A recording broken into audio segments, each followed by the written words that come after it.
안녕하세요. 김호준입니다. 밀양시 세종병원 화재 대형 재난의 현장을 정치인들이 찾는 것은 당연합니다. 위로와 대책을 강구하는 것은 정치의 몫이죠. 그리고 발생 지역과 재난의 종류와 무관하게 모든 재난의 포괄적, 상징적, 도의적 최종 책임은 정부가 지는 것이 맞습니다. 자신들의 표받치기도 하기에 누구보다 빨리 현장을 찾았던 자유한국당 지도부가 가장 먼저 정부를 비판한 것도 그래서죠. 청와대와 내각 총사퇴를 요구하고 북한 현송을 뒤치다거리 하느라 국민 생명을 지키지 못했다고 목소리를 높이는 건 동의 여부를 떠나 그럴 수 있습니다. 그런데 그런 주장도 최소한 자격은 갖추고 해야 하는 거죠. 소방 인력 충원하자니까 공무원 증원이라며 반대한 건 바로 자신들이었죠. 게다가 경남 소방관의 인사, 예산, 지휘권, 그러니까 전권은 경남도지사에게있습니다. 중앙정부는 지방직 소방행정의 권한이 없죠. 경남도의회 의석 90% 가까이 자유한국당 소속입니다. 경남도정은 자유한국당 책임인 겁니다. 그럼 자유한국당은 적어도 밀양 화재에 관해서는 중앙정부를 탓하기에 앞서 먼저 스스로를 자책해야 정상인 겁니다. 정상이라면 그래야 하는 거죠. 둘 중 하나입니다. 정상이 아니거나 정상이 아니거나. 김호준 생각이었습니다. 시사인의 김은지입니다. 네. 정상이 아니거나 정상이 아니거나 했는데 저희 PD가 그걸 또 못 알아듣고 나름의 유머인데 바보예요. 날뛰고 있어요 지금 밖에서. 자, 시사인의 네, 했습니다. 또 했어요? 예. 정상이 아니거나. 정상이 아니거나. 네. 자, 첫 번째 뉴스는 뭡니까? 네, 다스 핵심 관계자의 녹취록이 공개됐습니다. 그에 따라서 녹취록에 나오는 140억 원을 둘러싸고 여러 보도들이 나오고 있는데요. 녹취 당사자가 입을 열었습니다. 18년 동안 이상은 회장, 그러니까 다스의 회장 최측근으로 근무했던 김종백 씨인데요. 140억 원은 다스에서 조성한 비자금이다라고 밝혔습니다. 아, 그렇군요. 김종백 씨는 이제 몇 차례 언론에 등장했기 때문에 아시는 분은 아실 텐데, 처음엔 이제 운전기사로 소개가 됐는데, 사실상 운전기사가 아니라 다스 내의 다양한 업무를 종합적으로 본 내부 사정에 아주 밝은 인사다. 이렇게 얘기해야 되는 게 맞는 것 같아요. 운전만 하는 게 아니기 때문에. 네, 지방과 관계된 다양한 일도 했습니다. 그러니까 모르는 게 없다라고 봐야 될 텐데요. 그런데 이제 그 녹취록 중에 이제 140억이 여러 번 등장하는데 액수가 또 절묘하잖아요.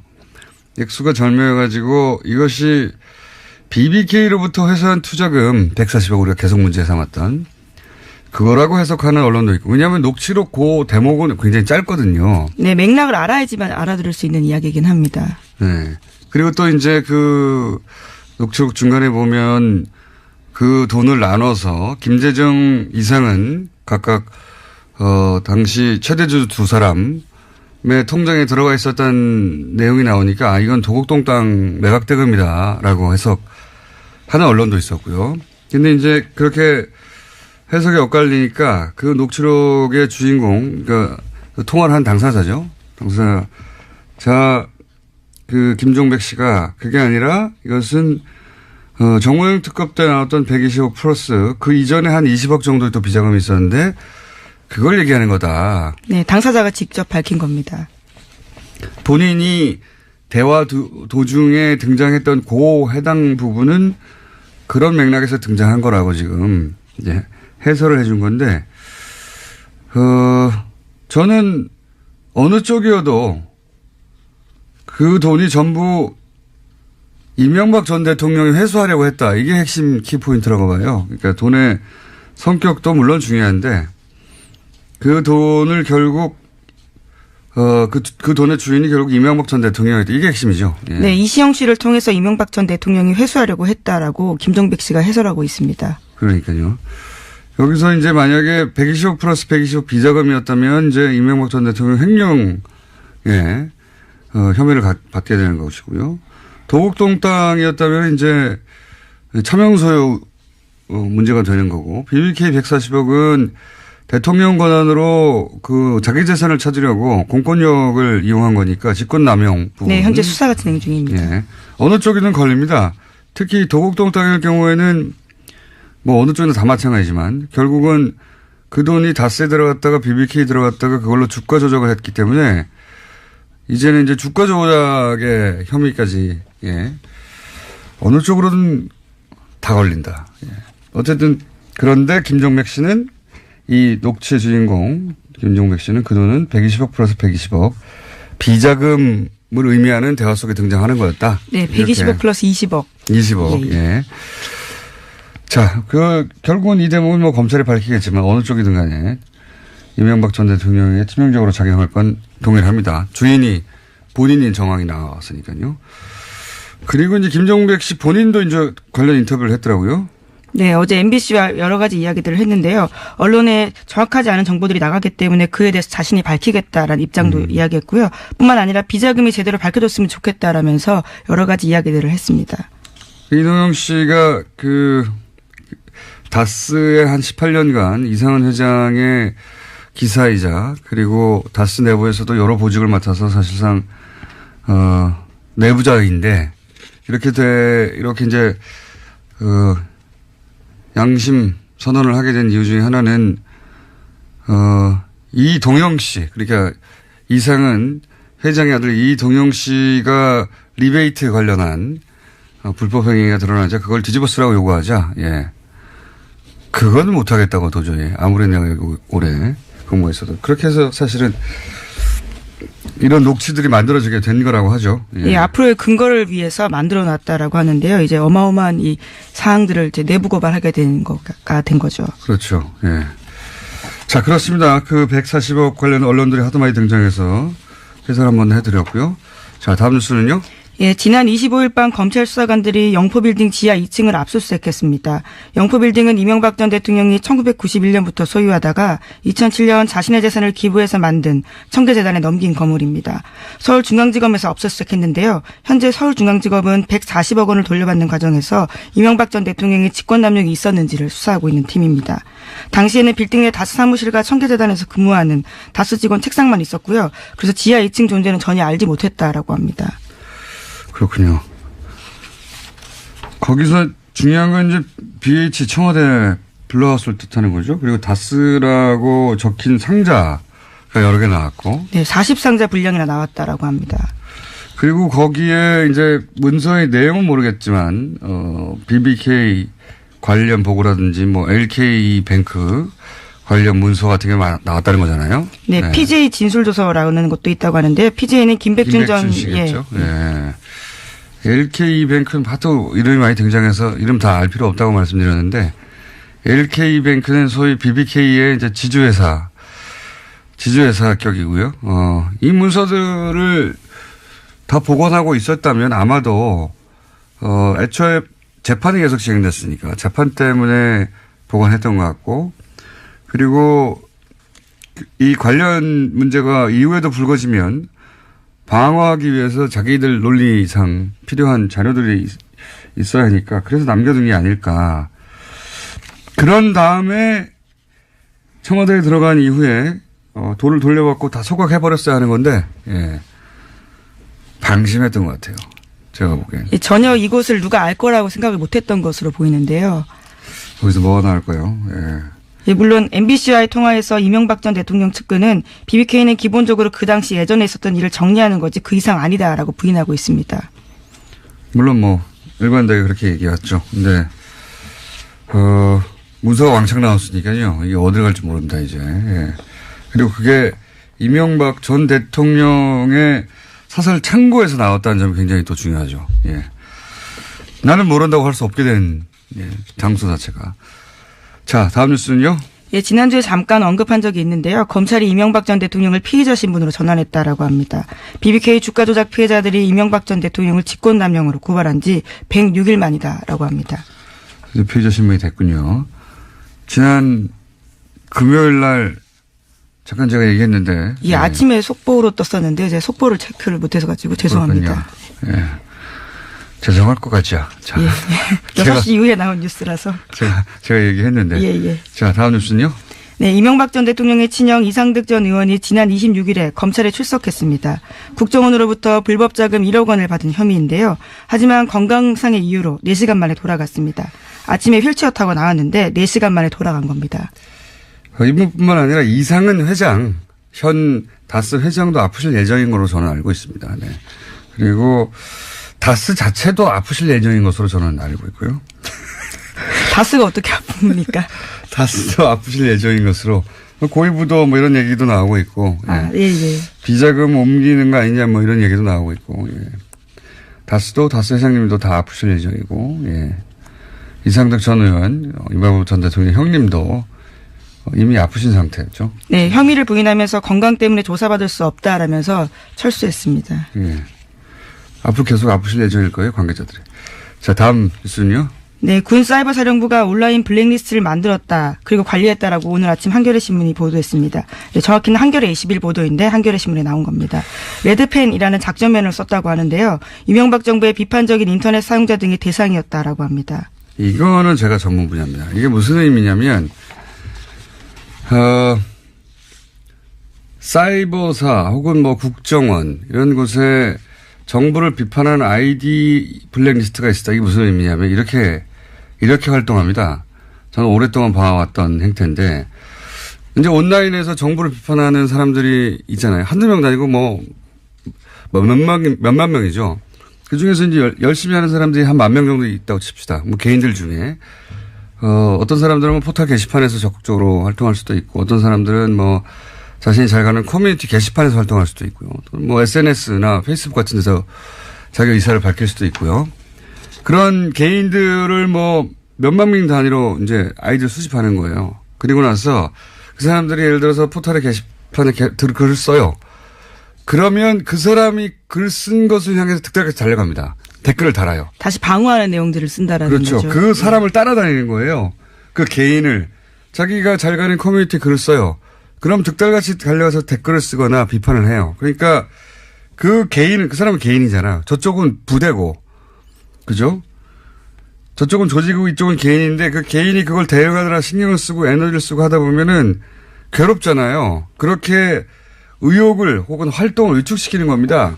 그래서 이 활동이 여러 가지가 있어요. 제가 지켜본 바로는 그렇게 그 사람들 따라다니는 경우 또는 그 사람이 글만 쓰면 공격을 해서 그 파급력을 떨어뜨리는 거죠. 중화시키는 거죠. 네, 해당 기사에도 그런 내용이 있습니다. 20명 내외 검색팀에서 하루 24시간 작업을 수행하면서 관리했다라고요. 이건 사이버 사령부에서고 그 조직은 국정원 조직보다 작거든요. 국정원도 이 일을 해온 것으로 저는 알고 있어요. 그리고 그렇게 주요 인물들은 그 사람들이 글을 쓰든 쓰지 않든 지속적으로 주기적으로 그 사람에 대한 비판 글을 올려서 평판을 떨어뜨리는 겁니다. 여러 가지 활동을 하는 거예요. 그런 활동을 지속적으로 합니다. 지속적으로. 그래서 개인의 경우에는 그 스트레스를 받아서 쓰다가 말아버리는 거예요. 이게 내가 무슨 영광을 보겠다고 이런 일을 하느냐. 아니면은 그 사람 그 개인 부대죠. 부대하고 싸우느라고 힘을 다 빼버리는 거예요. 주고받고.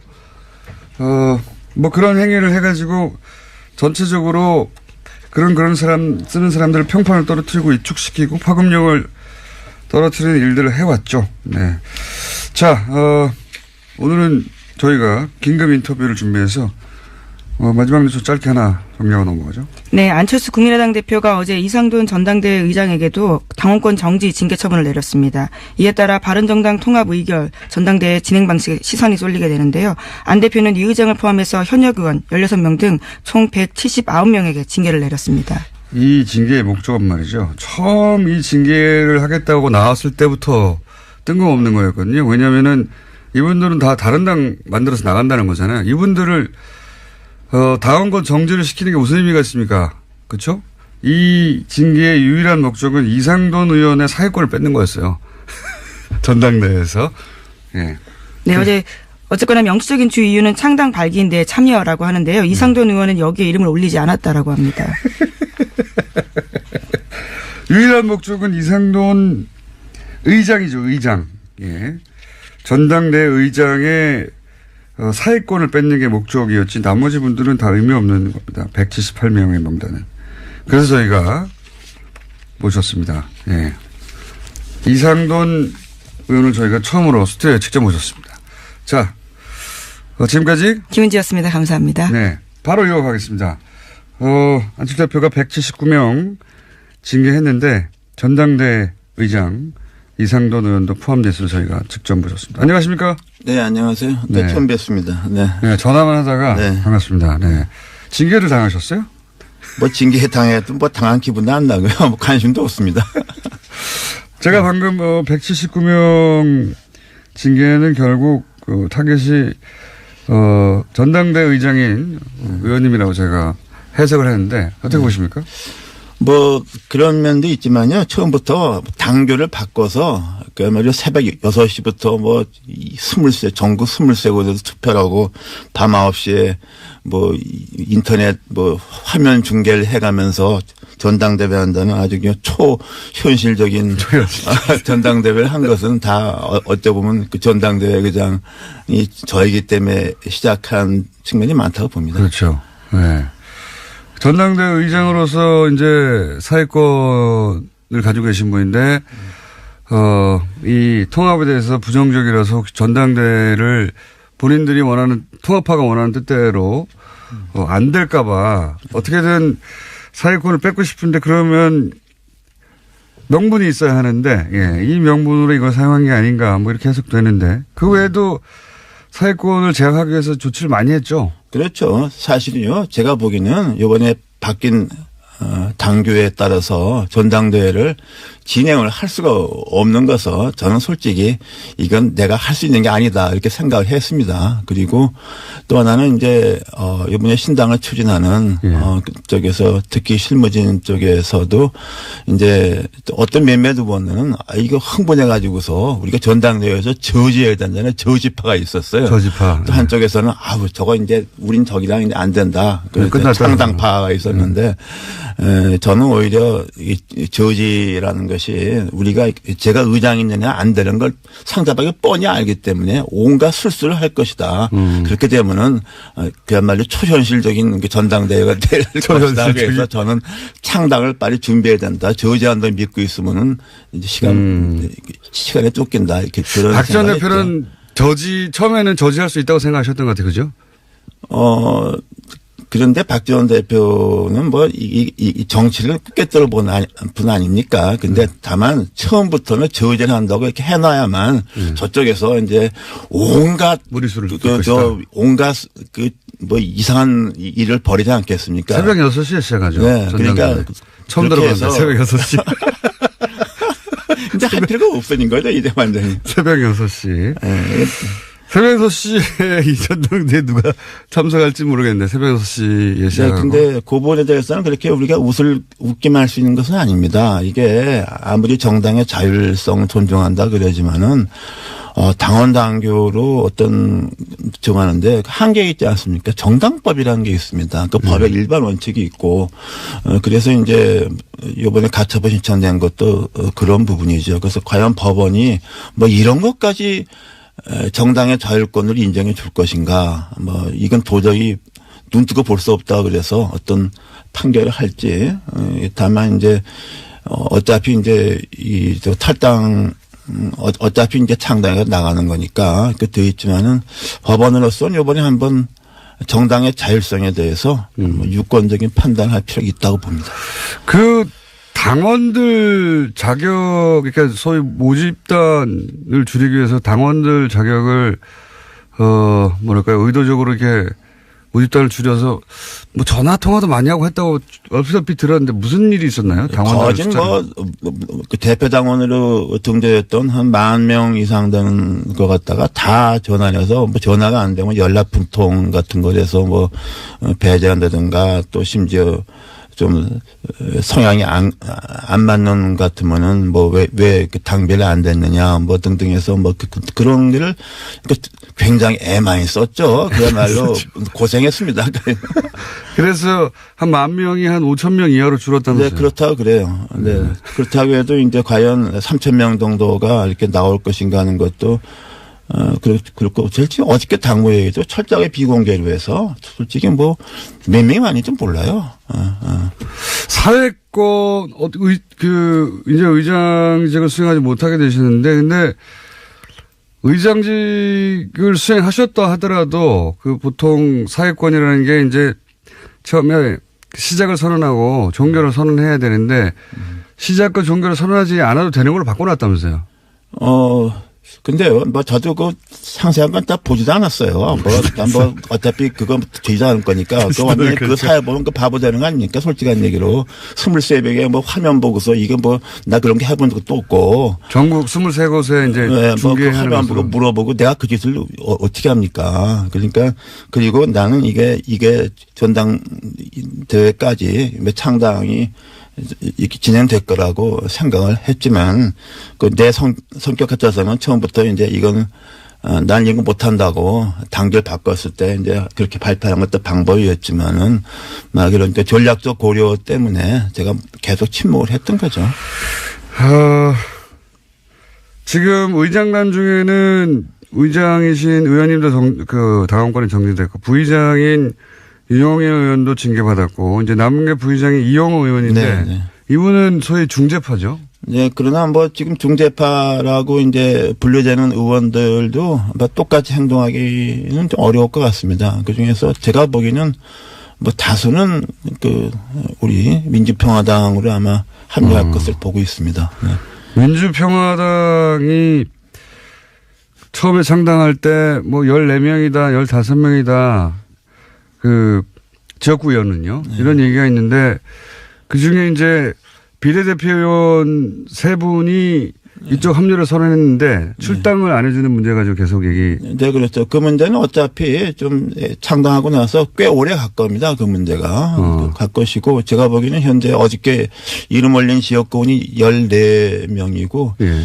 그 중에 아마 불원간 지역구원 제가 보기에 한 최소한도 3명 정도는 추가 갈 것 같습니다. 14명에 3, 4명 정도. 3, 4명, 17, 18명. 네, 17, 18명 정도로 아마 2월 6일 날 네. 창당을 하지 않을까 보고요. 네, 그리고 이제 선거에 임박하게 되면은 또 그리고 또 하나 그 의원, 지역구원을 뺀 전원이 그 지역구를 빼면 별로 많지 않습니다.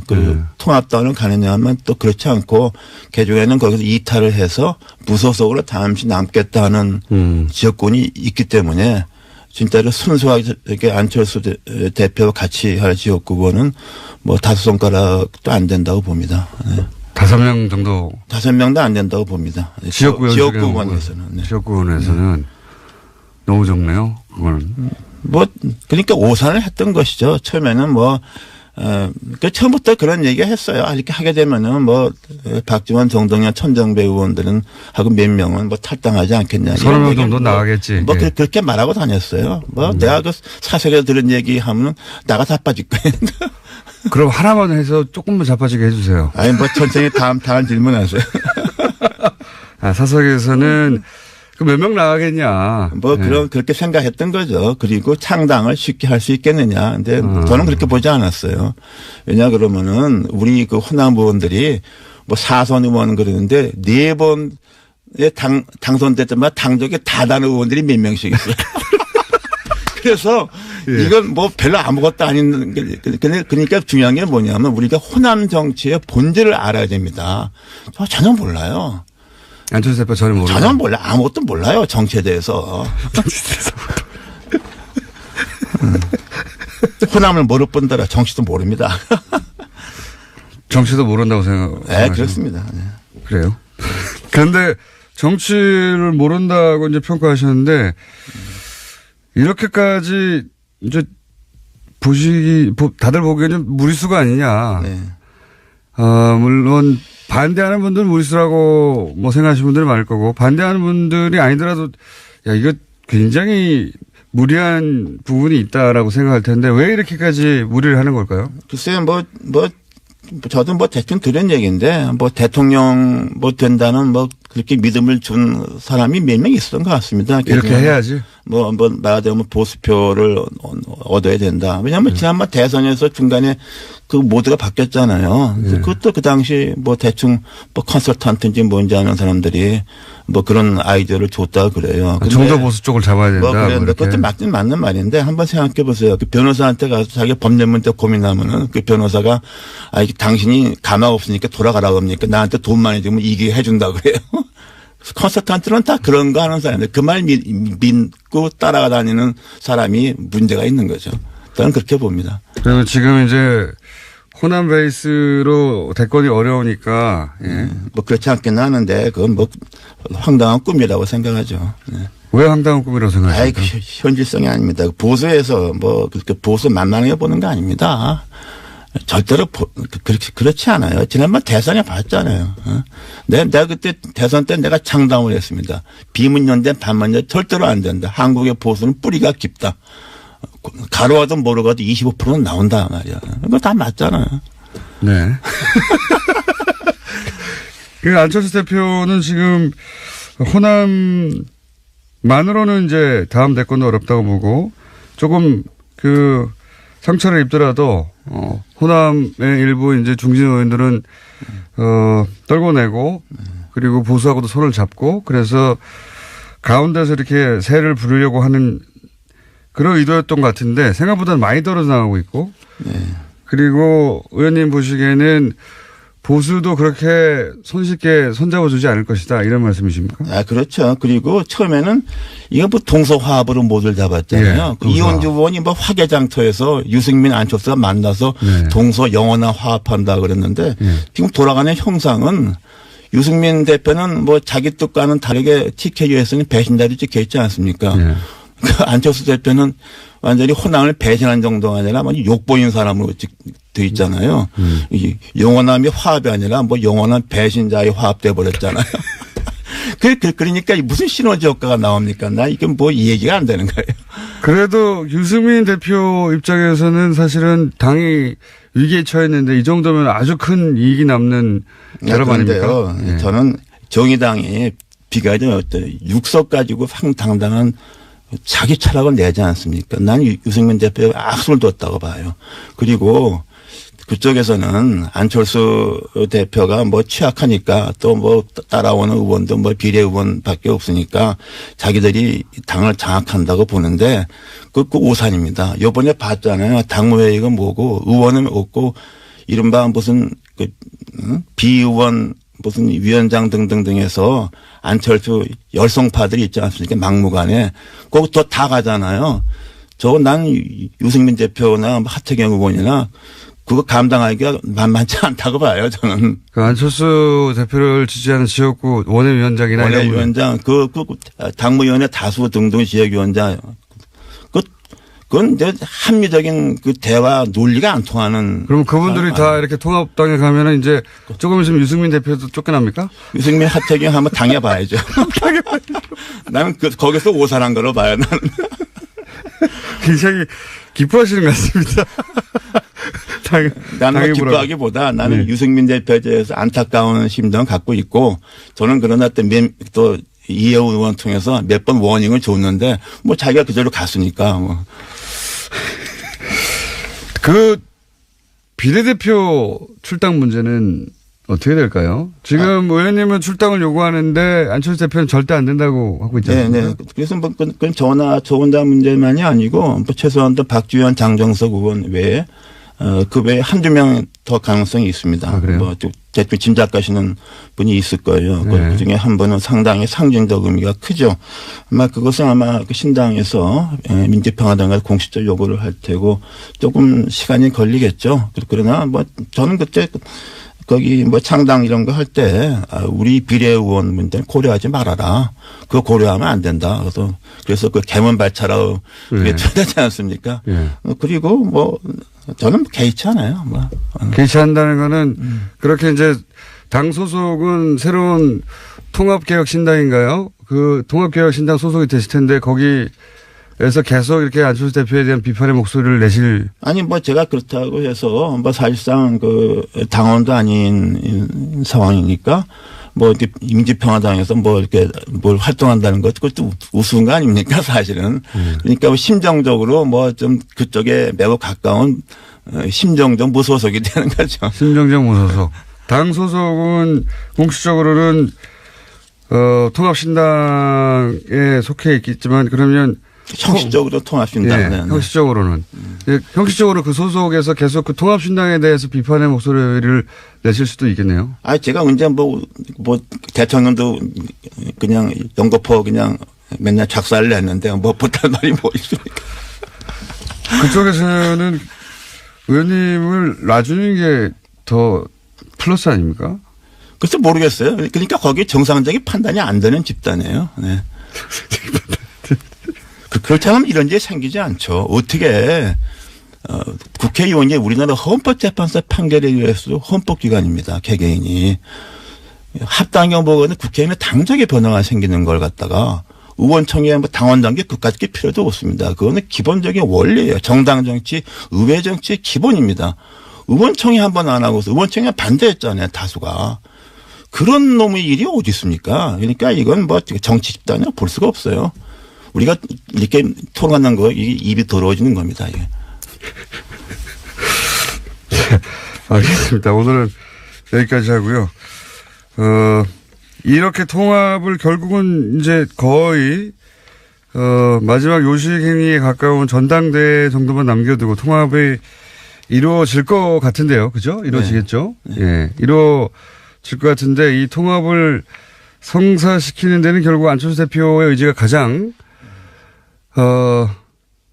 중요한 역할을 한 것 같은데. 그렇죠. 안철수 대표의 의지가 이 모든 걸 만들어낸 거죠. 네, 그렇죠. 네. 그게 일종의 그런 것이 한 번 꽂히면 그냥 거기서 그냥 몰두하는 그런 성격이 있죠. 네. 안철수 대표를 그러면 이 통합을 성공시키기 일보 직전에 안철수 대표를 한마디로 평가하시면요. 마지막으로. 글쎄요. 뭐 제가 볼 때는 뭐 정치적 소양도 없는데 어떻게 해서 일시적으로 몇 년 동안에 저 국민들한테 과분한 기대를 받았던 것이죠. 이제 뭐 지난번 대선 과정을 통해서 뭐 그 좀 다 벗겨졌다고 봅니다. 이제 우리가 이제 마지막으로 벗겨진 모습을 보는 거죠. 네. 마지막으로. 앞으로 이 통합 당에 가셔서도 인터뷰를 자주 하시게 될 첫 번째 의원이 아니실까. 네. 생각이 듭니다. 잠시 후에 하태경 의원 바로 이어서 들어올 텐데 혹시 하태경 의원한테는 하실 말씀 없으십니까? 글쎄 내가 볼 때는 이렇게 쉽게 생각하지 말라고 싶어요.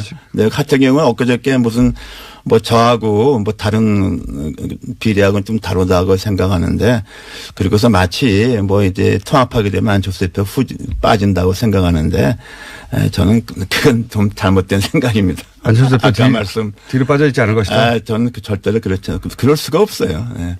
그럴 수가 없는 지금 상황이 돼 있습니다. 너무 쉽게 생각하는 거예요. 그래요? 네. 알겠습니다. 오늘 여기까지 듣겠습니다. 지금까지 아직까지는 국민의당 이상돈 의원이었습니다. 감사합니다. 네. 자, 하태경 최고위원 오늘 여차저차한 사정으로 월요일 날 나왔습니다. 여차저차 자세히는 아니 오늘 이상돈 의원님 나온다 그래서 제가 바로 뒤에 이상돈 의원님이 좋은 얘기 할 리가 없기 때문에 보완 설명 드리러 나왔습니다.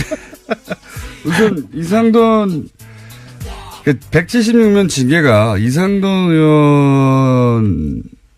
의원의 전당대 사회권을 박탈하려고 한 거라는 건 맞잖아요. 그 질문 나올 줄 알았어요. 나올 줄 알았는데 네. 제가 이제 아닙니까? 이상돈 의원님 잘 아는데 이상돈 의원님은 징계 해도 문제 안 해도 문제예요. 무슨 이야기냐면 그분이 오늘 뭐 제가 오전에 듣기도 했고 저랑 같은 상임위 옆자리예요. 네. 같이 이야기를 해보면 굉장히 젠틀맨이고 진흙탕 싸움에 본인이 들어간다는 것 자체를 잘 견뎌하기 힘든 분이에요. 원래 학자셨으니까요. 네, 그래요. 그리고 원래 그렇기 때문에 제가 볼 때는 만약에 징계를 안 했으면 본인도 굉장히 고통스러웠을 것이고 동시에 또 그때 그래도 공격해요. 그러니까 저쪽은 딱 답이 정해져 있기 때문에 답정너기 때문에 징계를 하면 하는 대로 공격 안 하면 이간질. 아니, 다른 질문이 아니라 징계를 하는 거는 당권파의 마음입니다. 마음인데 제 말은 176명 징계를 했던데 그 이유가 이제 창당대회 참석하고 뭐 이런 거 해당 행위 명부상으로 충분하죠. 근데 실질적으로는 다른 당으로 간다는데 당원권 정지 2년 이게 무슨 의미가 있습니까? 아무 의미가 없는데. 아니 현실적 실용적인 의미는 크지 않을 수 있지만 상징적인 의미. 당의 기강을 잡는 차원에서 아니 그거는 당의 기강이 해야 지금 돼요. 그렇게 한다고 잡힙니까? 아 왜냐하면 그것도 안 하면 당도 아니에요. 그거 해산해야 돼. 당을 없애야 돼. 그걸 알겠어요. 네. 알겠는데 진짜 목적은 이상돈 의원. 근데 이상돈 의원이 사회를 보더라도 결국 전당대회는 가게 돼 있어요. 그래서 그게 아마 이상돈 의원을 그런- 생각해 준 게 아니냐. 그런 의미가 없다고 보십니까? 아, 왜냐하면 이상돈 의원이 사회 보면 저분이 소집도 했잖아요.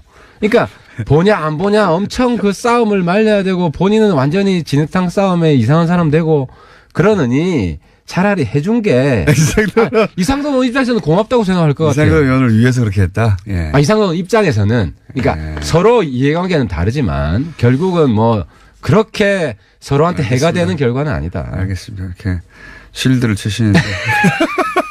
이상돈 의원 제가 잘해드릴게요. 예. 그분은 원래 우리 저기 새누리당 출신이에요. 그러니까 뭐 안철수 출신이라기보다는 예, 지난 2012년에는 또 박근혜 후보의 당선을 위해서 했었죠. 예, 노력 했고.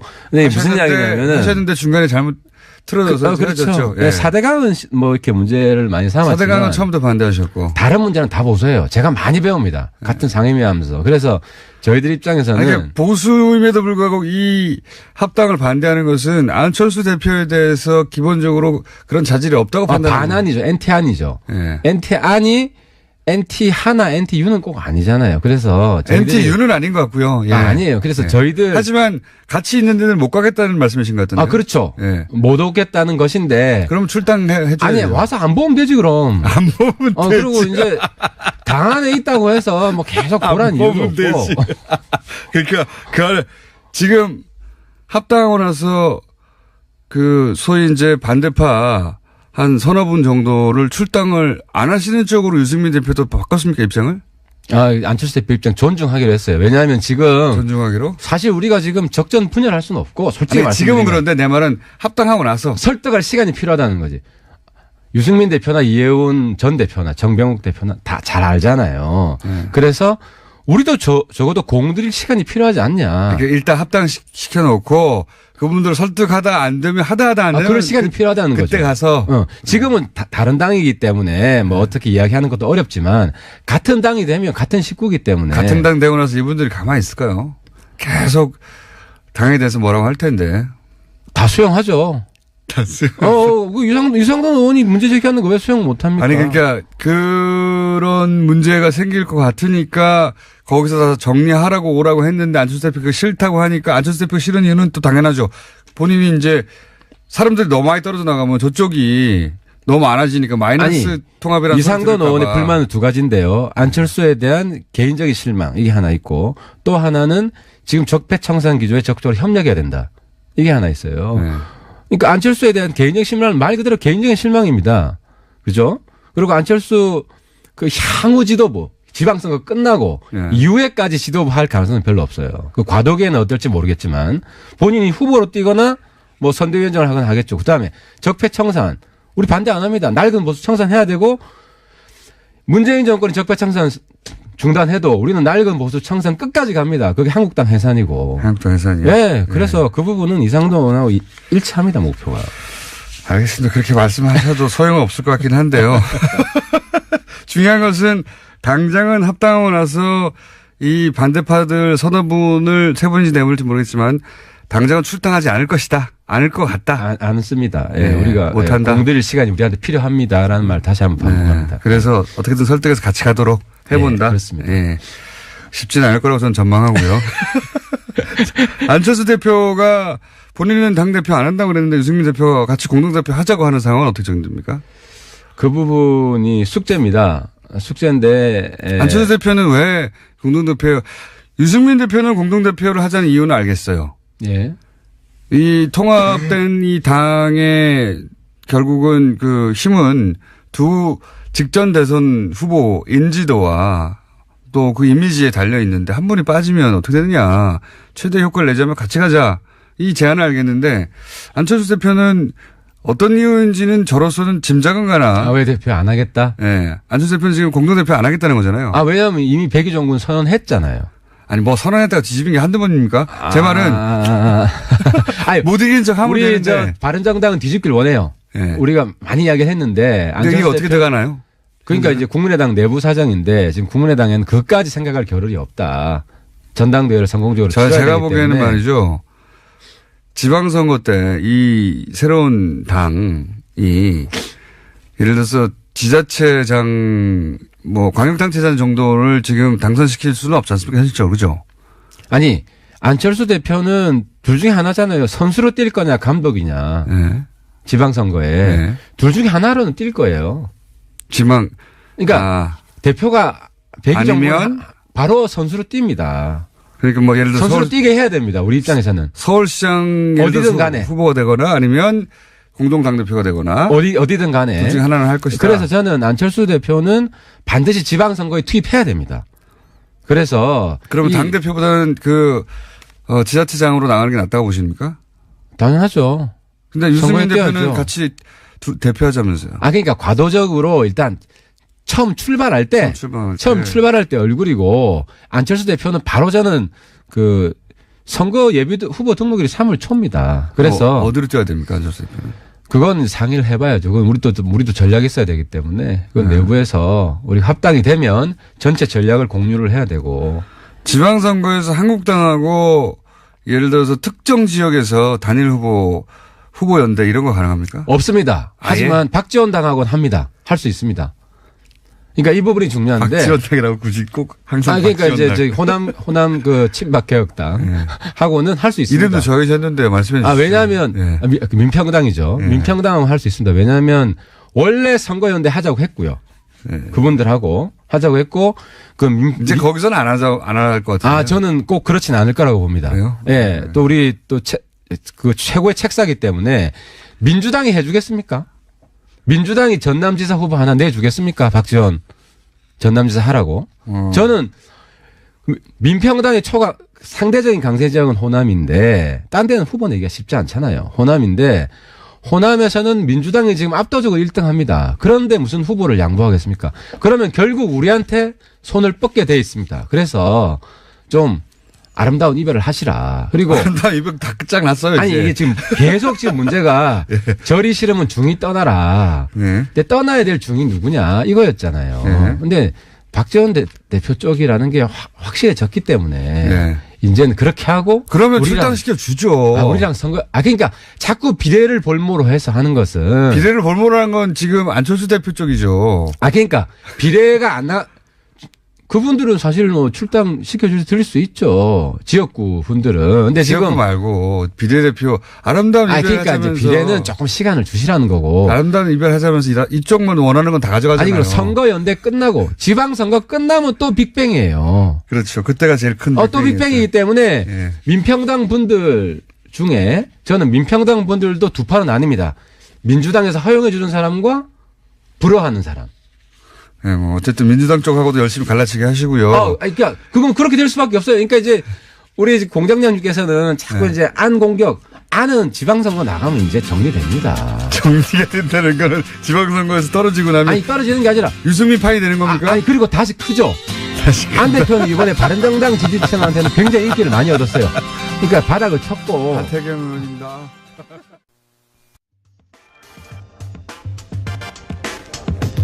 YTN 노조는 최남수 사장이 사퇴하지 않으면 2월부터 파업에 돌입하겠다는 입장을 발표했죠. YTN 문제가 무엇인지 민원연 김원경 사무처장과 함께 짚어보겠습니다. 안녕하세요. 안녕하세요. 네. YTN은 보도 전문 채널인데 네. YTN만 24시간 보는 분들은 없기 때문에 네.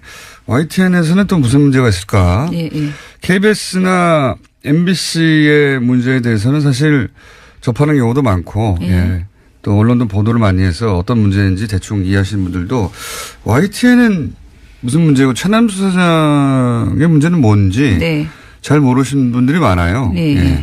근데 저는 오늘 최남수 사장 개인의 문제는 이야기하지 않으려고 하고요. 네. 왜냐하면 국민 입장에서는 최남수 사장의 뭐 발언이나 여러 가지 행적들의 부적절성, 그다음에 지금 노조와의 갈등 이런 모든 것들이 굉장히 먼 일이라고 저는 생각을 하고요. 그렇죠. 예, 오히려 그냥 YTN이라는 방송사가 준 공영 방송이라고 우리가 말하는데 이 방송사가 하루 종일 보도를 하는데 그 보도가 국민에게 적절한 보도를 내놓고 있는가, 좋은 방송사인가, 이게 가장 큰 관심사라고 생각해요. 핵심입니다. 네, 예. 그래서 오늘은 날카로웠어요. YTN 보도가 좋은지에 대해서 평가를 해보려고 하는데요. 좋다는 것은 이제 민원연은 모든 미디어를 모니터링하니까 네네. 예, 그 모니터링의 기준으로 볼 때, 결과로 네. 볼 때 YTN은 그러면 이런 파업이 사실은 YTN 문제는 YTN 노조가 가장 정확하게 알겠는데 네. 지금은 최남수 사장 개인의 문제인 것처럼 네, 예. 거의 네. 지금 그렇게 보이는 경향이 있습니다. 그런데 이제 그렇게 문제 삼는 것은 그 이전에 YTN 구성원들이 보기에는 YTN 보도가 공정하지 않다고 스스로 판단했기 때문이 아니겠습니까? 그렇죠. 예. 근데 네. 어떤 점에서 그런지.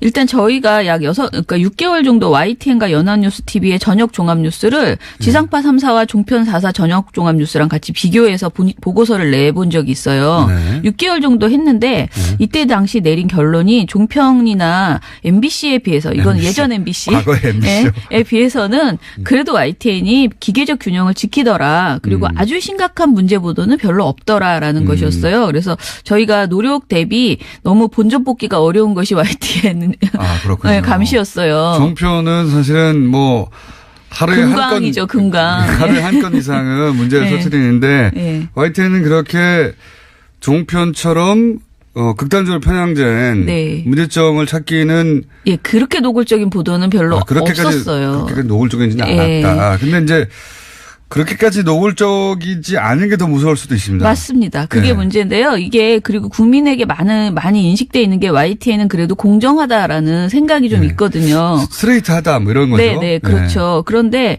기본적인 그 문제가 뭐냐면은 시청자 입장에서 타사 뉴스와 YTN 뉴스를 비교할 때 가장 눈에 띄는 게 그냥 기계적 균형만 잘 지킨다는 거예요. 네. 그러니까 YTN 보도를 통해서는 JTBC 보도를 보는 것처럼 뭔가 어떤 일이 벌어졌는지 정확하게 인식하고 판단하기 매우 어렵고요.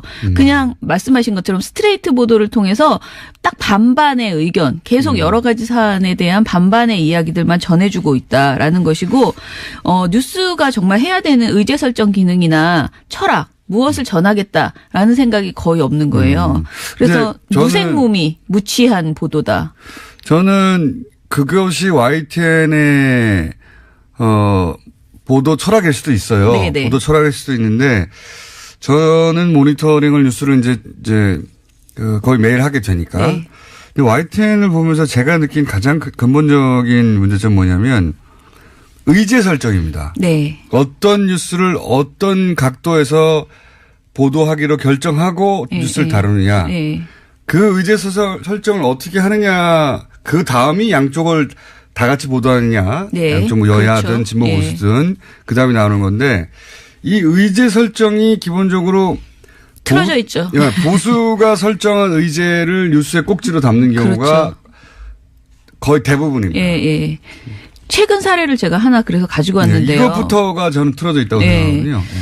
저는 제가 가지고 온 그 이야기가 단적으로 지금 현재 YTN의 현실을 보여주는 거라는 생각이 드는데요. 제가 말씀드릴 거는 1월 18일 YTN 뉴스통에서 나오는 하나의 인트로 그 영상이었어요. 1분 정도 되는 영상인데요.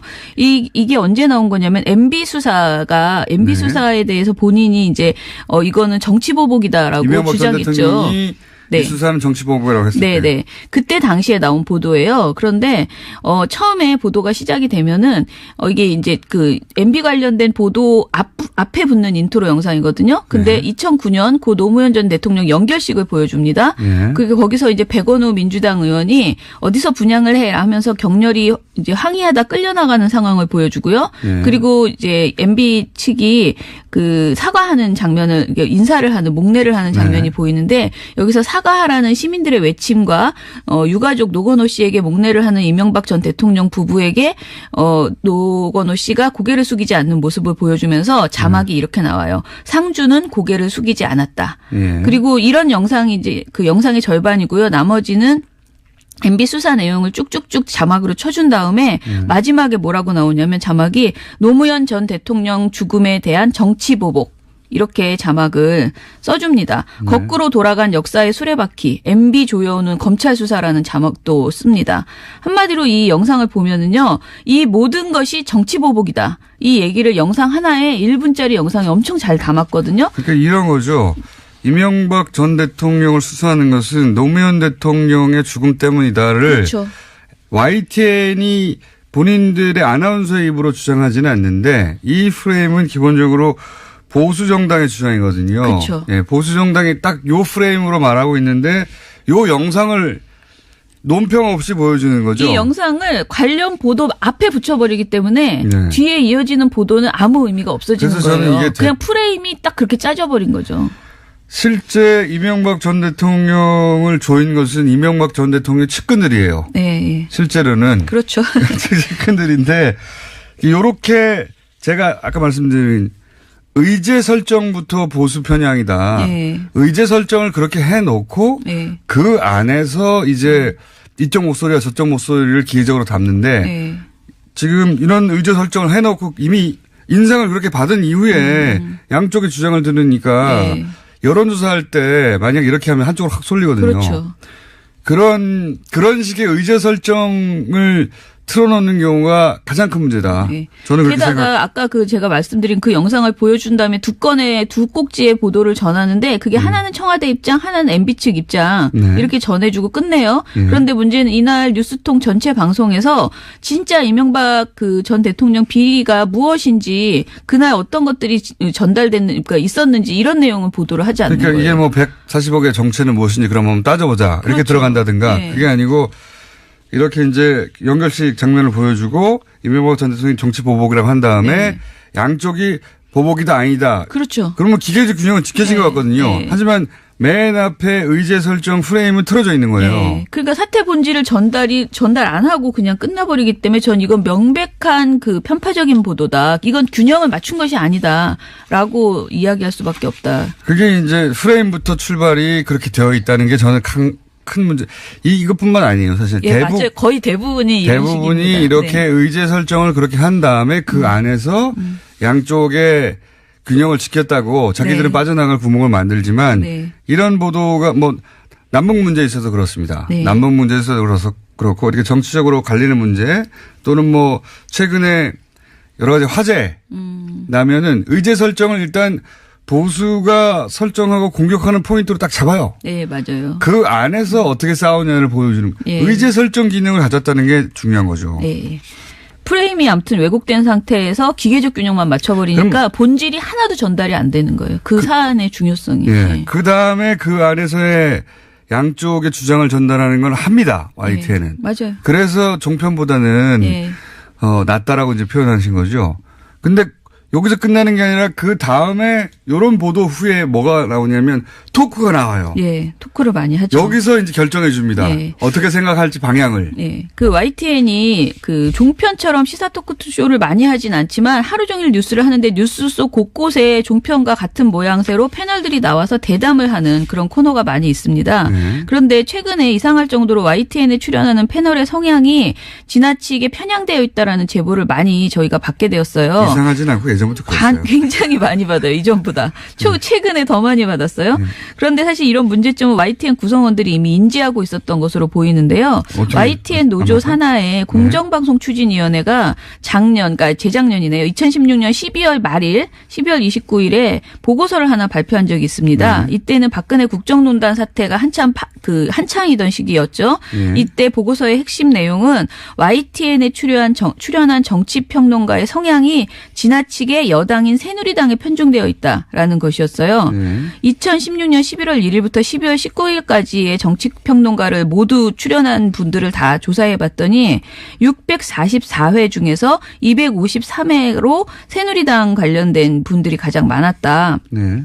라는 것이고 중도 성향, 새누리당은 아니고 여당, 당시 여당 중도 성향이 207회 그리고 당시 야당 성향이 184회 순이었는데요.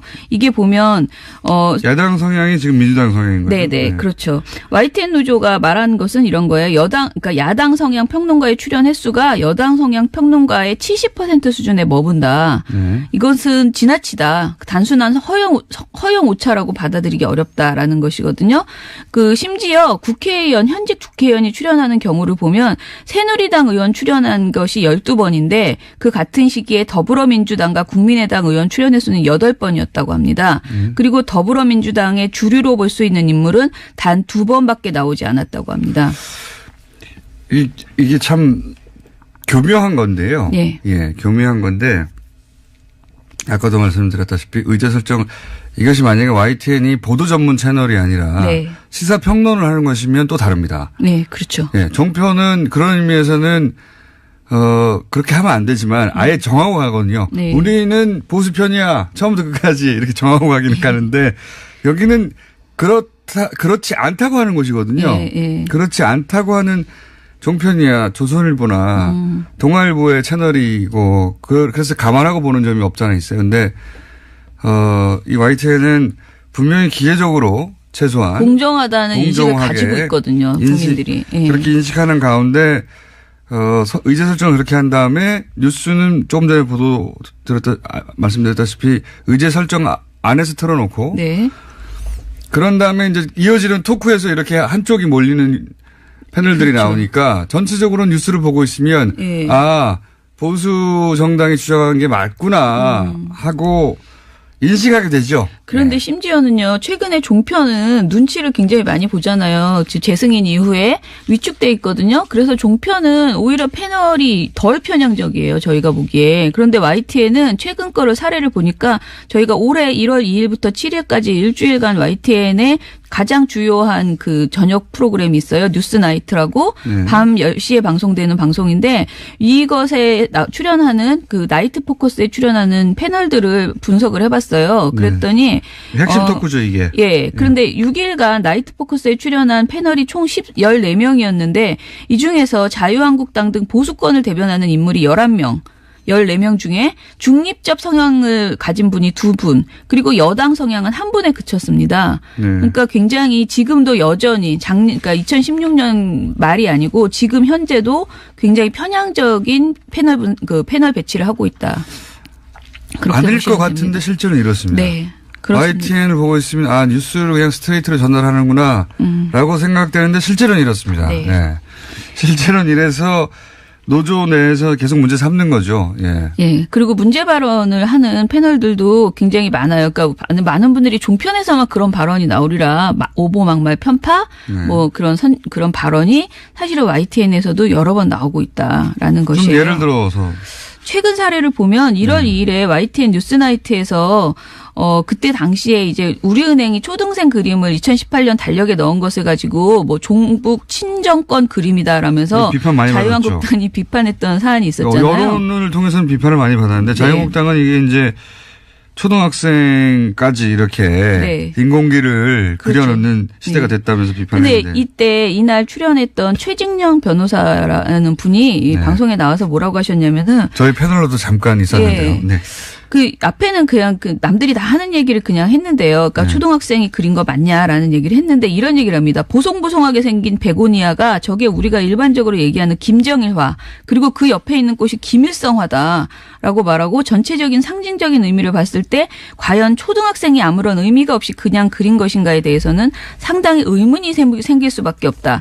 촛불이 나오고 나라다운 나라 이런 얘기가 나오고 뒤에 보면 노란 리본을 형상화해서 세월호를 형상화. 은행이라는 것은 경제이고 경제의 요체는 정치적 중립인데 은행이 어떻게 보면 정치에 관여한 듯한 그런 그림이다. 이렇게 평가를 해요. 너무 진도가 많이 나가셨죠.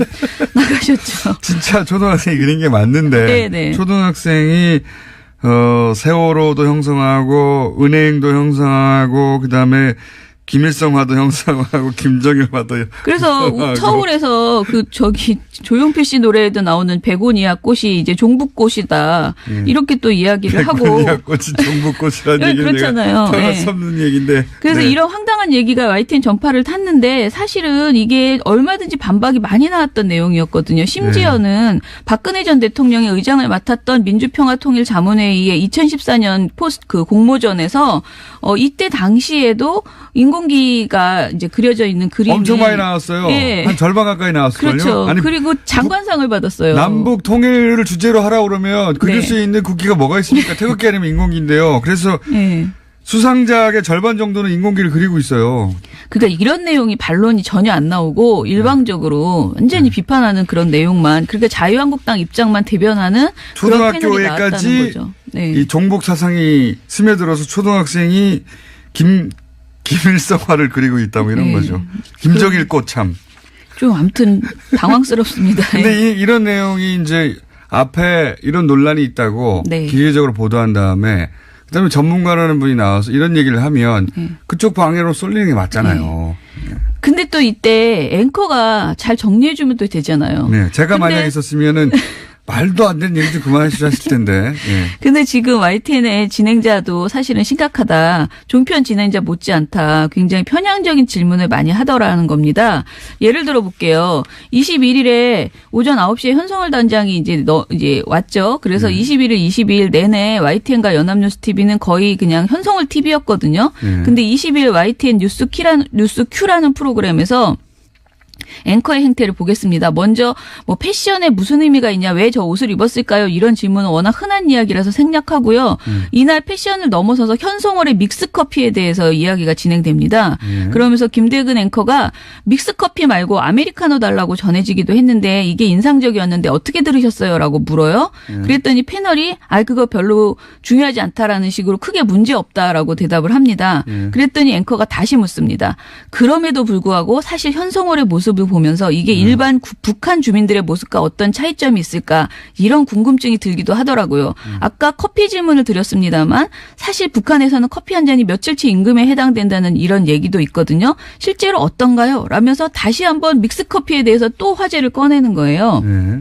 그랬더니 이제 나중에 현성월 단장이 아메리카노를 시킨 것이 연출됐을 가능성도 배제할 수 없다. 왜냐하면 아무래도 커피라는 것은 지속적으로 마셔야 되는데 이것을 지속적으로 마실 수 있는지는 의문이다라는 답변을 패널이 했어요. 북한의 경제 수준은 매우 낮다. 네네. 한마디로 북한을 못 사는데 네. 커피 맛을 알겠냐 이런 질문이죠. 그러니까 이 답변이 나올 때까지 집요하게 계속 이 질문을 했다는 것이죠. 그게 이제 맞습니다. 진행자의 그 질문도 네. 의제 설정 아래서 질문이 계속 나와요. 특히 그렇죠. 북한 관련 뉴스를 YTN에 다룰 때는 아주 집요하게 네. 보수 보수 편향의 시각을 갖고 뉴스를 의제 설정을 한 다음에 그것이 원하는 답변이 안 나오면 진행자가 그 답변을 계속 유도합니다. 네, 북한은 못 산다. 이 종편이 많이 하던 거잖아요. 네, 북한은 나쁜 나라다. 이 소위 이제 남북 관계가 어떻게 개선될 수 있을 것인가. 이게 네. 어떤 계기가 될까 얘기를 하지 않고 항상 그렇게 북한은 나쁘다라는 네. 전제하에 모든 질문이 나가요.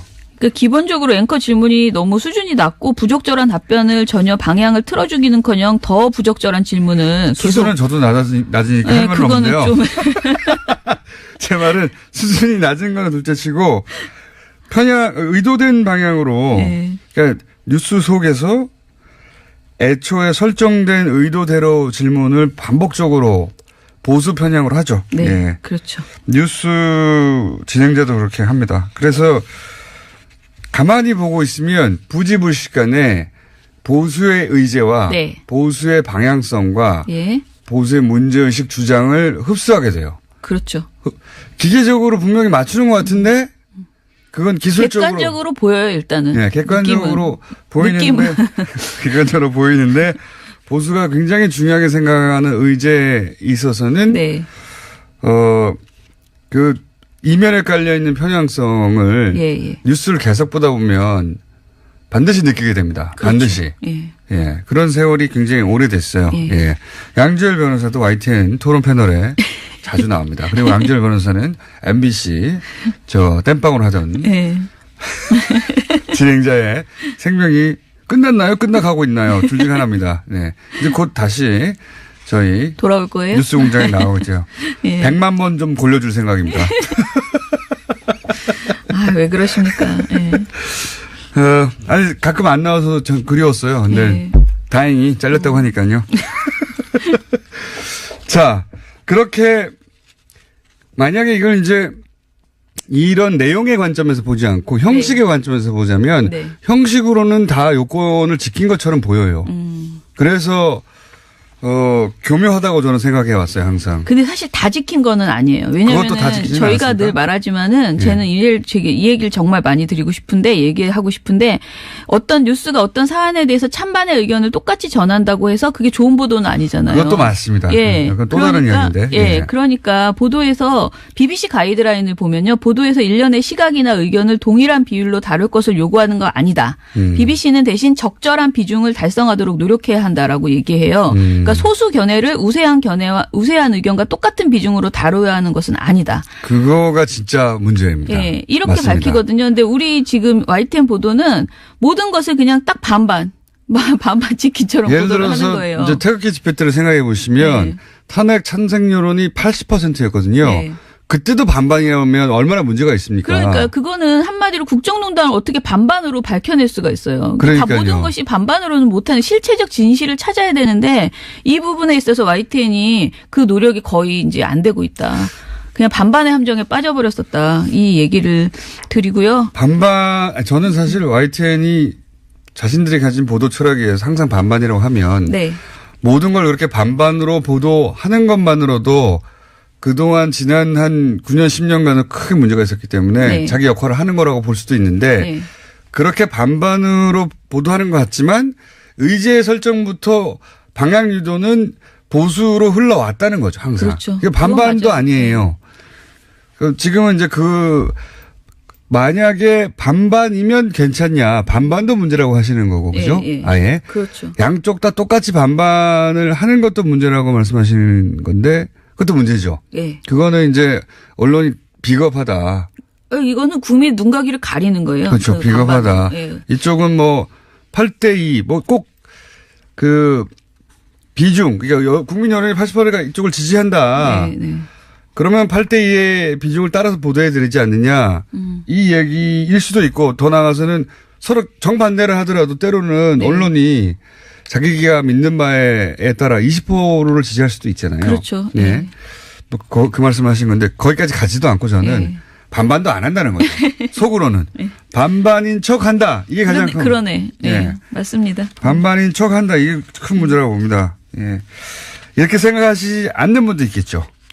근데 YTN 노조는 그렇게 생각하는 것 같아요. 네, 지금 YTN 노조는 자신들의 보도가 지금 문제라고 생각하고 이거를 해결하기 위해서는 적폐 YTN 안에 있던 오래된 네. 그 적폐 세력이 청산되어야 된다라고 생각해서 이제 새 사장에 대해서 기대감이 컸는데 지금 현재 새 사장이 오히려 적폐 세력들과 어떻게 보면 그분들을 이렇게 내보내지 않고 안고 가겠다라는 네. 태도를 지금 보이고 있는 이렇게 거잖아요. 되어 있는 YTN을 새로운 사장이 개편하거나 네. 또는 이런 문제의식을 가지고 바꾸는 게 아니라 예. 이렇게 되어왔던 그대로를 유지할 가능성이 높다 이렇게 본 거죠. 그렇죠. 아니 예. 실제로 그런 입장을 밝힌 거죠. YTN 구성원들은 일단은 노사 합의 파기 논란 그리고 이명박 정권의 찬양 논란 그러니까 최 사장이 그렇게 했었죠 예전에 이명박 네. 정권에 대해서 찬양했었고 그리고 또 트위터 성추행 그 글을 써서 논란이 됐죠.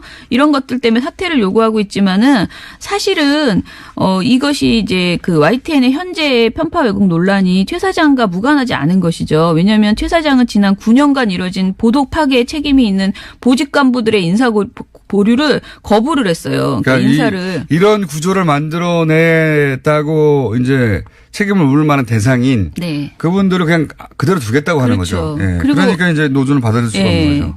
그리고 이제 YTN 노조가 강하게 이제 요구하는 혁신의 아이콘이라고 YTN 혁신의 아이콘이라고 보는 노정면 기자에 대해서 인신 공격을 퍼붓거나 보도국장 그 합의를 파기했거나 여러 가지 문제가 있었고요. 그래서 저는 YTN 정상화를 위해서는 일단 YTN 경영진 문제가 매듭이 지어져야 된다라는 생각을 하고요. 노조의 입장에 대해서 사실 저는 개인적으로는 굉장히 찬성합니다. 노조의 파업이 가기 전에 YTN 문제가 해결이 됐으면 좋겠다. 그렇게 생각합니다. 알겠습니다. 8대2에서 20%의 편을 들 수도 있어요. 네. 그 미디어사의 철학에 따라 혹은 보도 아니, 철학에 따라. 근데 가장 중요한 건요. 논쟁할 필요가 없고 그냥 실체적으로 그게 진실이면 진실을 보도해야 되는 거예요. 그러니까 의견이 8로 오히려 반대가 더 많아도 진실이 20이면 20을 보도해야 되는 거죠. 그게 맞죠. 네. 네, 그게 맞는데 그렇지 않다는 게 문제다. 그러면서도 보도 채널에 외양을 띠고 있어서 예. 이것이 객관적으로 보도된 것으로 사람들한테 인식되는 게 문제다 이런 그렇죠. 거죠. 네. 예. 아예 이쪽은 80%의 편을 드는구나 생각하면 사람들이 감안하고 보는 거죠. 그렇죠. 예. 그런 문제입니다. YTN에 관해서는. 자, 오늘 여기까지 YTN 노조는 왜 파업하는지 한번 다뤄봤습니다. 민원연의 김원경 사무처장이었습니다. 감사합니다. 감사합니다.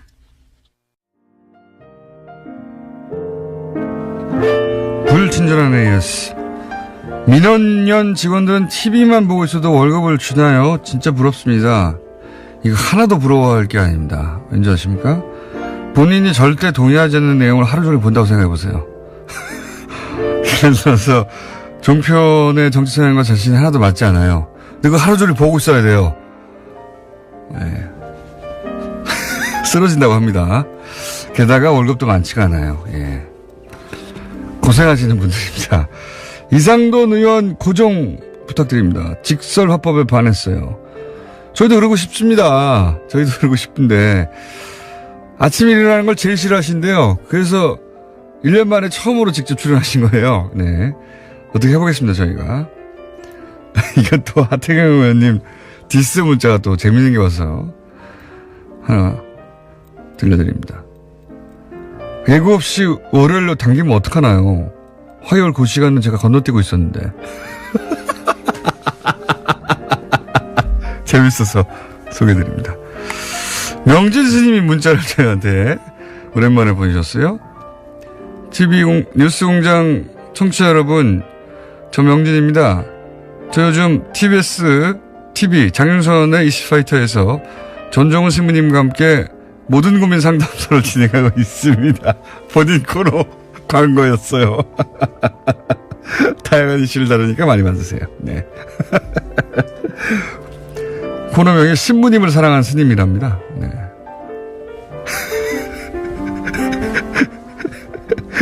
면진 스님이 이렇게 광고 문자를 저희한테 훅 보내셨습니다. 이게 또 뭡니까? TBS 대표님이 또 문자를 갑자기 주셨네요. 공장장 주말에 중국 갔다 왔어요? 무슨 일로 갔다 왔어요? 예. 영어는 제가 갔다 왔어요. 예, 갔다 왔는데 베트남과 우즈벡의 결승전을 제가 보고 왔습니다. 네. 왜 보고 왔을까요? 거기 눈 엄청 내리는데 유일한 한국인으로 거기 빨간 물결 속에 있었습니다. 제가. 예. 그거 어떻게 하셨지? 대표님은? 예. 아마 목요일 날 블랙하우스에서 확인하실 수 있을 겁니다. 경기는 재밌었어요. 아주. 예. 드라마틱하더군요. 자, 여기까지 하겠습니다.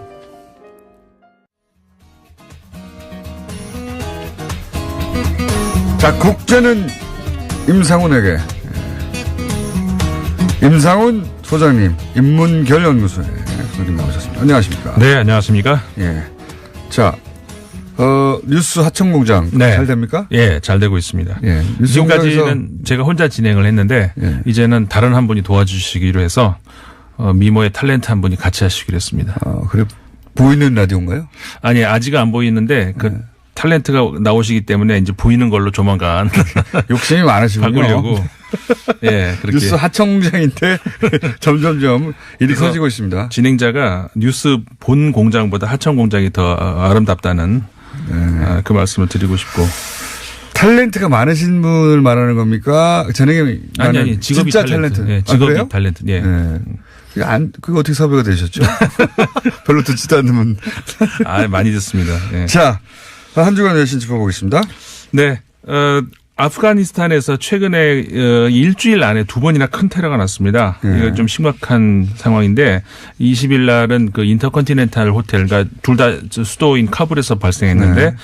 호텔에서 인질극을 벌여가지고 그랬죠. 예, 이거 큰 굉장히 뉴스였는데. 예, 이거 뭐 굉장히 큰 뉴스였거든요, 당시에. 우리나라에서는 별로 보도가 안 됐어요. 국제적으로 큰 뉴스였습니다. 네, 이 왜 그러냐면은 사실 우리가 그 중동 지역에서 사망자가 너무 많아서 이제 그런 것들도 있을 수도 있지만 기본적으로 중동에서의 어떤 그런 인권 문제라든가 어떤 이런 문제를 우리가 보도를 안 하는 경향이 있죠, 많이. 관심이 없어요. 네. 기자들도 사실은 그 지역을 모르고요. 네. 해봐야 이제 그 영어권 언론들이 보도한 걸 받아 쓰는 네, 정도거든요. 근데 맞습니다. 받아 써봐야 잘 읽지도 않는다 이렇게 생각하기 때문에 네. 이게 미국이 뿌린 씨앗인데 이게. 그렇죠. 그러니까 뭐 미국도 그렇고 이제 사실은 서방 유럽 같은 경우도 네. 이 20세기 초에 뿌린 씨앗이 너무 중동 많습니다. 문제는 이 예. 서양인들이 만든 거예요. 예, 유럽 맞습니다. 20세기 전반부는 유럽이 저질러 놓은 거고요. 후반부는 미국이 저질러 놓은 거거든요. 예. 최근에 와서 물론 이제 많은 그 노력은 합니다. 유럽 국가들이 나서서 노력을 하고 있습니다만 어쨌든 뿌리는 씨앗이 있기 때문에 유럽은 그나마 자신들이 뿌린 씨앗에 대해서 인정하는 네. 보도도 많고 노력 좀 하는데 예. 미국은 그것도 없어요. 예. 예. 뭐 27일 날도 또 그 최근 바로 며칠 전이죠. 병원 인근에서 그러니까 관공서들이 많이 모여 있는 그 행정 중심 지역인데 네. 정말 비열한 테러라고 할 수가 있는데 앰뷸런스. 네, 앰뷸런스에다가 응급 환자라고 싣고 그러니까는 그 검문을 안 당했죠.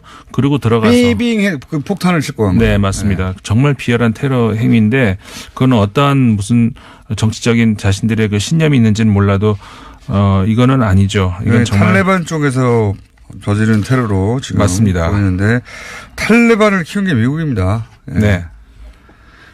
지금 탈레반이 살짝 그 IS 이후로 관심을 덜 받으니까 이런 것을 하는 것 같은데, 특히 저 아프가니스탄 같은 경우에는 물론 그 주변에 시리아라든가 많은 국가들이 거의 무정부 수준에 가까울 만큼 정부의 힘이 약해진 건 사실인데 아프가니스탄 같은 경우도 미국이 건드려 놓은 그 이후로 탈레반이 장악을 하고 있는 그 지역들이 점점 늘어나면서 정부의 힘이 뻗치지 못하고 있는 곳이 너무 많죠. 아프간 현 정부를 사실 인정하지 않죠. 근데 친미 정권이라고 이제 네. 뭐 일정 정도 사실이고요. 네. 목도리를 보하니 최근에 프랑스를 다녀오신 것도 같습니다. 목도리는 저 원래 하는 건데 네. 그 프랑스 다녀온 건 맞습니다. 목도리가 거기서 산 목도리 아닌가요? 아니 몇 년 전에 산 거예요. 어쨌든 거기서 산 거 아닙니까? 네, 맞습니다. 갑자기 목도리 이야기를. 아니, 제가 그 동네에서 많이 보던 스타일의 목도리라서. 예. 푹 들어갔습니다. 여태까지 계속 항상 하고 있었는데 갑자기 그러시는데. 네, 눈에 띄었습니다. 네. 자, 그러면 이제 주시해야 된다. 그 다음은 어디로 넘어갑니까? 그 다음에 다보스 포럼이 열렸었죠. 다보스 포럼. 23일부터 26일까지 열렸는데. 트럼프 대통령이 홈런을 쳤죠. 홈런. 이게 사실 미국 대통령이 직접 간 게 우리가 예상외로 많지는 않아요. 다보스 네. 포럼에. 근데 갔어요. 갔어요. 이번에. 환영받을 줄 알고. 네. 자기도 기업인 출신이니까. 예. 갔어요. 그래가지고.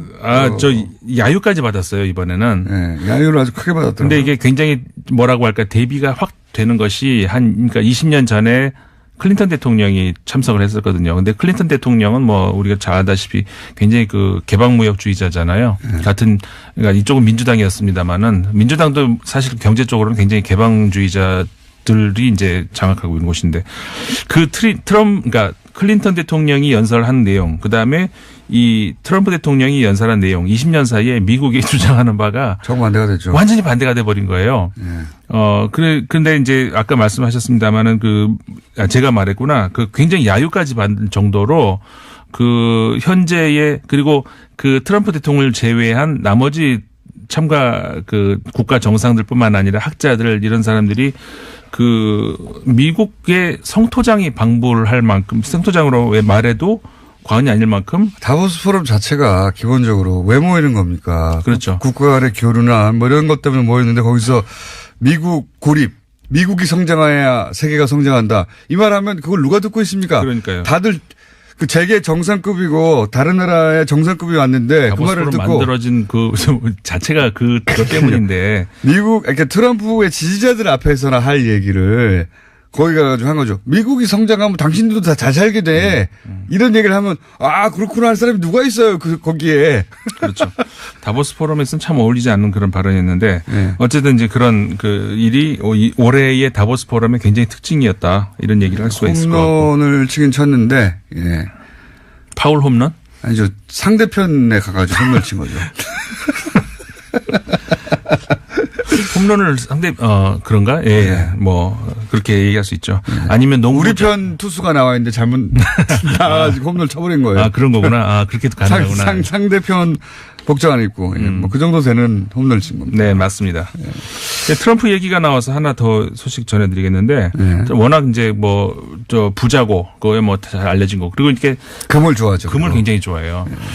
근데 이제 그 자신의 그 주거지, 그러니까 이제 저 백악관 말고 네. 여기에 트럼프 타워. 반고호 작품 하나를 좀 임대해달라 이렇게 뉴욕의 구겐하임 박물관 미술관에 요청을 했어요. 아 그래요? 네. 그랬는데 이 미술관 측에서 그건 어렵다. 대신에 다른 거를 내가 대여해 주겠다 하면서 그 금으로 된 변기를 이렇게 제안을 했어요. 어떻게 했냐. 그래가지고 이게 이제 너 금 좋아하지 않아? 그렇죠. 그리고 최근에 쉿홀. 그렇죠. 네. 근데 쉿홀을 우리나라에서는 이제 거지소굴이라고 번역을 했습니다만은 네. 거지소굴이 아니고 실제로 하면 똥통이죠. 그러니까 우리나라 사람이 가지고 있는 똥통에 가지고 있는 그 어감보다 사실 영어에서 쉿홀이 더 좀 나쁜 거죠. 저속한 예. 그런 표현입니다만 어쨌든 직역하면 똥통 아니겠습니까? 그래서 제 생각에는 더러운 똥통 정도 되는 거죠. 그렇죠. 예, 그냥 똥통도 아니고 아주. 대통령이시니까 예. 그러면은 금으로 된 똥통을 드리겠다. 그래서 골든 쉿홀을 드리겠다. 이런 박물관 측의 구겐하임의 센스군요. 그런 깊은 뜻이 아닌가. 그렇게 했네요. 네. 예. 그렇게 이제 저는 해석을 하는 거고요. 구겐하임 센스 짱인데요. 물론 그렇게 얘기는 안 했습니다만 그런 깊은 뜻이 있다. 아니, 이렇게. 그 안에 다 들어있는 거죠. 그렇죠. 예. 굉장히 저는 진짜 굉장한 센스라고 봐요. 반고호 빌려달라고 그랬는데 당신은 그런 그림을 가질 자격이 없어. 금으로 똥통 하나 줄게 이거 아니에요. 그렇죠. 그거를 아무 말 없이 금병기 어떻습니까? 라고 이렇게. 근데 실제로 그건 예술 작품이거든요. 그러니까요. 이탈리아의 작가가 만든 작품인데 실제로 그걸 대여해드리겠다. 근데 백악관에서는 아직 반응이 없다고 합니다. 무슨 말인지 못 알아들었구나. 센스쟁이. 네. 구겐하임이었어요. 예. 자, 그렇습니다. 그다음요. 기본적으로 유럽에서는 트럼프를 이렇게 생각합니다. 만나서 얘기해보면 다들 그렇잖아요. 네네. 예. 그리고 기본적으로 어떤 뭐라고 할까 이게 유머가 깔려 있고 유머 안에 보면 많은 그 내용들이 먹이는 거죠. 예. 네. 그런 거 공급스럽게 있는데. 먹였네요. 맞습니다. 그래서 이제 원래의 그 작품의 취지는 그거라 그래요. 뭐를 먹어도 인간이 먹으면 결국은 변기로 다 간다. 뭐 아무리 좋은 걸 먹건 아무리 뭐 쓰레기를 먹건 간에 어차피 변기로 가는 것이다. 뭐 그런 내용을 담은 작품이라고 하는데 해석은 네. 또 다른 해석이 또 우리가 아니 이제 구겐하임의 그 요청을 받고 자기들끼리 막 얘기했겠죠. 아니 우리가 지금 트럼프한테 이걸 빌려줄 이유가 뭐냐 그러다가 누군가 아이디어를 냈겠죠. 금병기 갖다 주자요. 와 좋다. 거기까지 그치지 않고 실제 제안을 했다는 게 저는 멋쟁이라고 봅니다. 예. 그렇죠. 거기까지는 그냥 실무자끼리 생각할 수 있거든요. 웃고 넘길 수도 있는데. 네. 근데 구겐하임 유럽식 유머고 유럽식 자존심인 거죠. 잘했다고 실제로 봅니다. 예 뉴욕에 있는 그 박물관인데 뭐 어쨌든 그렇게 뉴욕에 있는 구겐하임이요. 네네네. 그 구겐하임이군요. 그것도 더 재밌네요. 그렇죠. 자국의 대통령한테. 대통령이니까 이제 금으로 된 변기를 가지시라. 이렇게. 안 된다고 말하는 대신 이렇게. 네. 예, 멋집니다. 좋습니다. 주제로 가야 되는데 네. 시간이 많이. 주제가 이제 나오면 어떡합니까? 시간 다 됐는데. 걱정 없습니다. 주제는 저는 뭡니까? 하천 공장이 있기 때문에. 일부러 노리신 거 아니에요? 아니죠. 저는 하고 싶은데 이제 공단장이 다른 말을 시키셨잖아요. 자, 지금 그 터키의 그 소위 말해서 그 올리브 가지 작전이라고 하는 네. 시리아로 이제 지금 군사 행동을 들어가고 있거든요. 이걸 우리가 굉장히 예의주시해야 되는 것이 물론 쿠르드족에 대한 어떤 그 역사 깊은 그 저 문제 이것도 있지만 국제적인 분쟁으로 번질 소지도 좀 현재로서는 있는 것 일단 같다. 쿠르드는 최근에는 미국이 배신하면서 다시 버림받았는데 네. 원래 터키가 이제 쿠르드를 자국 내에서 탄압해 온 역사가 오래됐고요. 그렇죠. 근데 시리아에 있는 쿠르드를 진압하려고 한다. 네. 예. 그러니까 이 쿠르드족을 얘기를 할 때 이제 기본적으로는 이거 문제, 그러니까 쿠르드족이 국가를 가지고 싶어 한다. 이거는 이제 많은 분들이 아실 거 아닙니까? 네. 근데 그럴 때 제가 흔히 이제 듣는 반응이 뭐냐면, 그건 물론 그 사정은 아는데, 중동에 가면은 그 국가를 가지고 싶어 하는 민족이 한둘이냐. 그거 어떻게 다 현실적으로는 불가능하지 않냐. 이런 얘기를 이제 들어요. 근데 사실 쿠르드족이 인구가 굉장히 많은 족이거든요. 네. 그러니까는 뭐 소수민족이 아니에요, 사실은. 소수민족이 아니에요. 예. 그러니까는 우리가 중동 지역 하면 큰 민족 단위를 하면 아랍 민족 보통 그다음에 터키 민족, 페르시아 민족 뭐 이 정도 하지 않습니까? 그 다음 정도 들어가요. 그러니까요. 인구 하나의 나라가 아니라 두 개의 나라도 만들 수 있을 정도인데 중동 기준으로. 4천만이에요. 전체를 다 합치면 4천만이고 이 터키에 있는 쿠르족만 해도 1,000만이 되는 어떤 그런 민족이거든요. 생각해 보면 중동 국가 중에 1,000만이 안 되는 나라들도 있어요. 아, 그럼요. 예. 다른 나라들은 그러니까 4천만 원이면 나라 두세 개 만들 수 있어요. 중동 그렇죠. 기준으로. 그러니까 이 지역에서 점유하고 있는 면적도 굉장히 넓은 데다가 인구도 많고 이거 어쨌든 간에 시간이 다 됐는데 어떡합니까, 근데. 이 그렇구나. 얘기하다가.